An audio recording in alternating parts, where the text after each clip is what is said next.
everyone, welcome back to Watch It Played. My name is Rodney Smith, and once again, I'm going to walk you through another one of the premier presentations at the GAMA Trade Show 2015.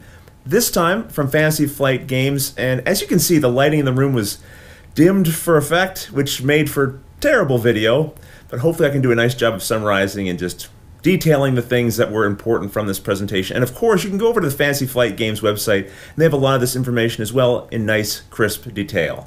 Despite having an hour, that wasn't even enough time to really cover the entire Fantasy Flight line, so they had to pick and choose what they were going to talk about. For example, they didn't discuss Descent, but don't think of that as an indication that Descent is going anywhere soon.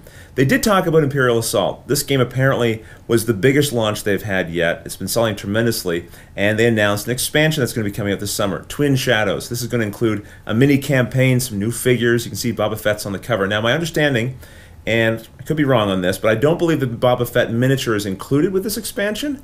Instead, it comes as a token, but they're going to have several blister pack expansions as well, releasing at the same time, and Boba Fett is one of those. They talked about Armada, the upcoming release, also set in the Star Wars universe and involving ship-to-ship combat, but on a much grander scale. And they clarified again that this is not intended to compete with X-Wing, that Armada is probably going to be played, they even said, by fewer players. It's a deeper strategy game and will appeal to those kinds of players, which will probably also have some crossover in X-Wing, but really is providing a different kind of experience. The big announcement here was that in the Wave 2 releases for Armada, they're going to have an Imperial Star Destroyer, something many people were looking for and would have liked to have seen an X-Wing, but the scale just really wouldn't allow for that. They also showed several other ships that they'll be releasing.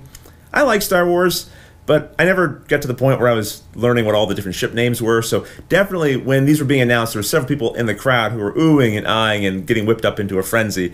I'll leave you to go to the Fantasy Flight Games website to check out maybe some of the announced ships and pictures if those details interest you. Fantasy Flight Games has already announced that they'll be releasing a second edition of A Game of Thrones, the living card game, but here they show us once again the new box cover and reiterated that this is going to have some tweaked and streamlined rules as well as all new artwork and graphic design. Finally, Christian Peterson, the head of Fantasy Flight Games, the gentleman you see behind me giving the presentation, announced a game that they've been working on for 2.5 years that will be releasing this summer, Forbidden Stars. This is a property with Games Workshop, a deep, heavy strategy game for 2 to 4 players. 4 factions included in the box.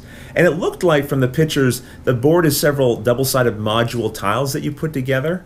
Now, when he says these are the best components they've ever had in a game, that's a high claim because Fantasy Flight Games is known for really good quality components. But from the pictures, it does appear that the miniatures are really, really detailed, and there's a lot of them, and a lot of tokens and dice and all the things you would expect.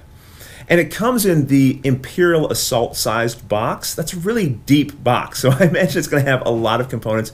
It's releasing in the summer, as I said, for, I believe, a MSRP of $100. So we'll have more information about that already up on the Fantasy Flight Games website. There's lots of details in crisp detail compared to the kind of dark, blurry video you're seeing behind me now. Well, those were the highlights from the presentation. Hopefully you found this inside look helpful and informative.